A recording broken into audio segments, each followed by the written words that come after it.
What I'm about to walk you through is a military failure of the most serious kind, the kind that does not make the front pages, the kind that is managed carefully by people in positions of authority who understand exactly how damaging the full truth would be if it reached the American public without filtration. A covert rescue mission launched in silence, executed with America's finest aircraft and most capable personnel, ended in catastrophe on the desert floor of Iranian-controlled territory, a C-130 Hercules destroyed, 2 Black Hawk helicopters down. American personnel who went in to bring others home did not come home themselves. I have spent a lifetime in uniform, and I have spent the years since my retirement studying, advising, and speaking plainly about the decisions that shape American security. What I am telling you today is not speculation dressed up as analysis. It is an honest, disciplined assessment of what occurred, what it means, and why the silence coming out of Washington tells you as much as the wreckage itself. Stay with me through every section of this, because the most consequential part of this story, the part that changes how you understand American military power in the Middle East, comes at the end. And if you leave before we get there, you will have missed the most important strategic insight in this entire analysis. To understand how this mission failed and why it failed in the specific way that it did, you first have to understand the environment in which it was launched. The relationship between the United States and Iran is not a simple adversarial relationship that began with a diplomatic dispute or a trade disagreement. It is a relationship defined by a rupture that occurred in 1979 and has never fully healed.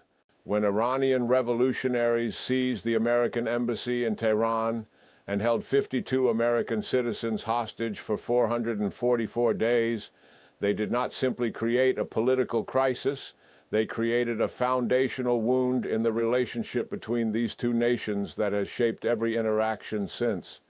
Every military confrontation, every covert operation, every round of sanctions, every proxy conflict across Iraq and Syria and Yemen, all of it flows from that original rupture and the strategic hostility it entrenched on both sides.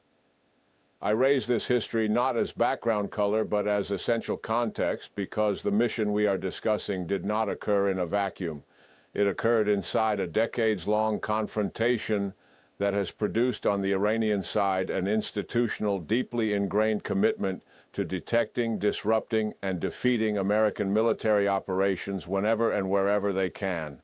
Understanding that commitment is essential to understanding how this mission ended the way it did. The mission itself was classified at the highest level.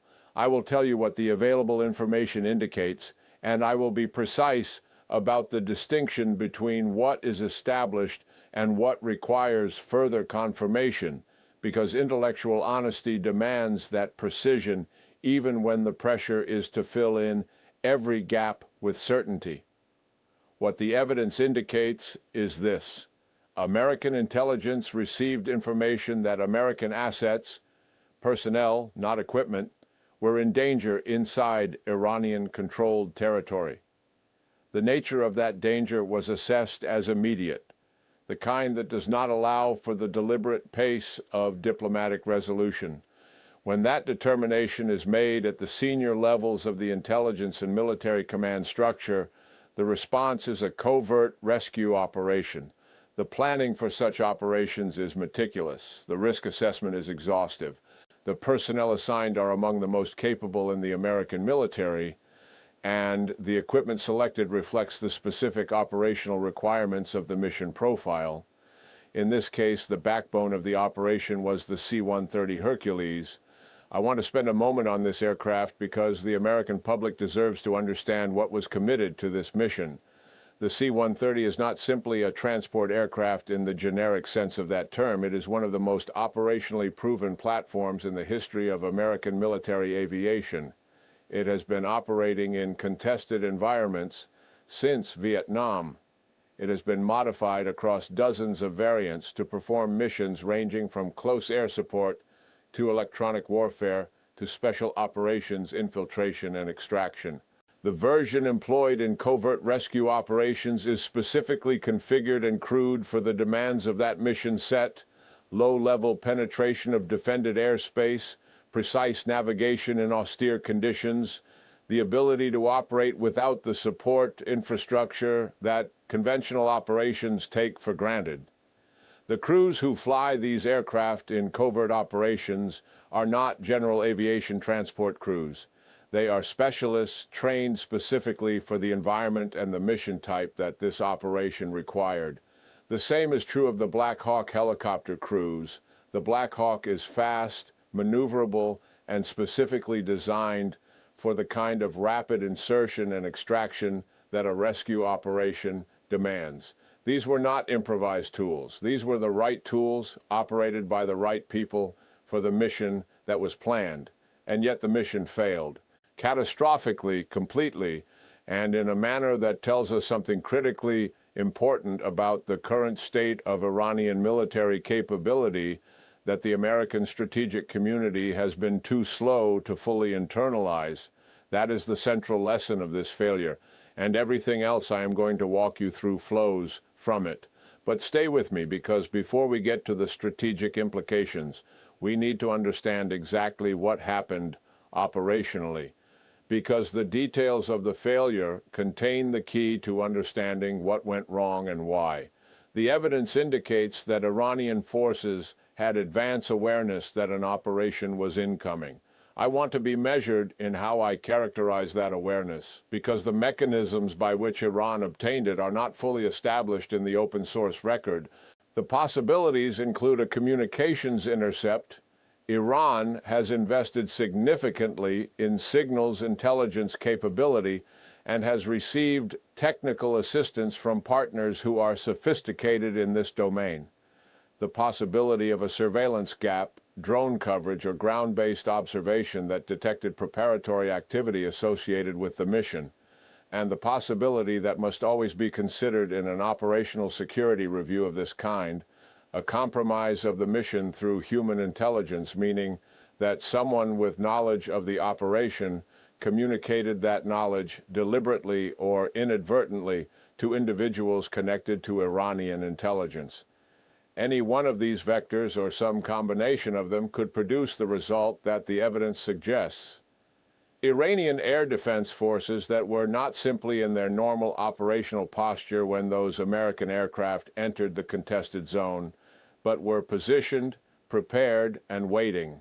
The C-130 never reached its intended extraction point. It was engaged and destroyed. The wreckage, as Iranian state media has made clear, is not a hypothetical. It exists in the physical world, in pieces, in the desert. Two Black Hawks attempted to adapt to the rapidly deteriorating situation in real time, which is exactly what their crews were trained to do. And I want to be clear that the men in those cockpits were doing everything their training prepared them for. But adaptation has limits when the opposition has already established the tactical conditions of the engagement. Both Black Hawks were lost. The rescue mission had become the disaster. The personnel those aircraft were sent to recover remain unaccounted for. The personnel sent to recover them did not return.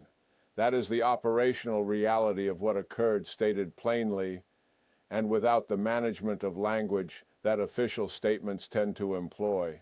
Now, I want you to think carefully about what I am about to say, because this is where the analysis moves from the operational level to the strategic level, and the strategic level is where the consequences of this failure will be felt for years.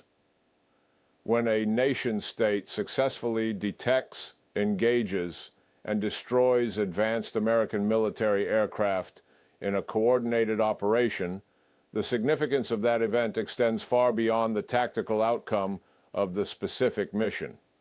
It is a data point of the most consequential kind. It tells the world something about the current balance of capability between the United States and Iran that challenges assumptions that have been embedded in American strategic planning for a generation.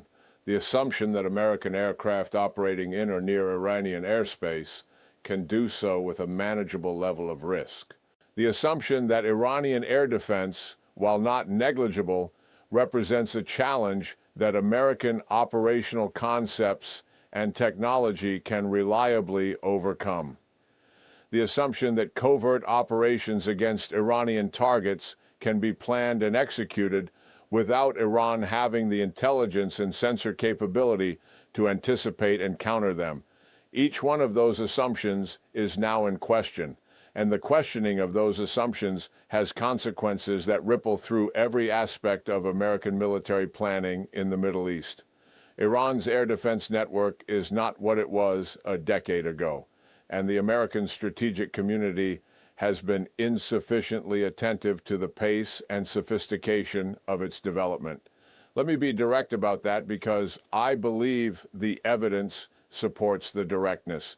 Iran has pursued a deliberate, patient, well-resourced program to build layered air defense capability that addresses the specific threat profile that American military operations in the region present. They have acquired Russian-supplied systems. They have developed domestically produced missile systems with ranges and guidance capabilities that represent genuine military competence, not simply engineering ambition. They have reverse-engineered, captured American drone technology in ways that have enhanced their understanding of low observable flight profiles and the radar characteristics of American unmanned platforms, and they have studied with great seriousness the operational patterns of American military aviation in the region, the flight paths, the timing, the communication signatures, the support requirements, in a sustained intelligence collection effort that has been ongoing for years.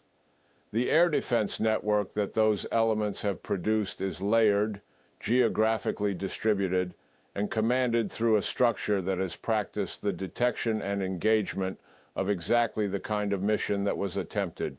That network proved on this mission that it is capable of achieving results that American planners had assessed as unlikely.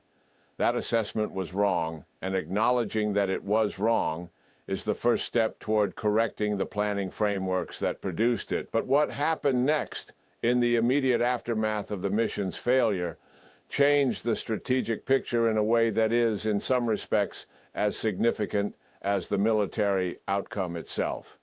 Stay with me because the next phase of this analysis addresses the information environment surrounding this failure and the decisions made in Washington about what to confirm, what to deny, and what to leave in the deliberate ambiguity that serves political purposes at the cost of public understanding. Because the silence from Washington on this event is not simply an absence of information, it is a choice.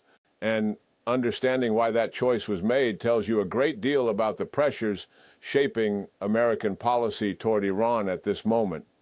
The official American response to this event has been characterized by exactly the kind of carefully managed restraint that any experienced observer of Washington would anticipate.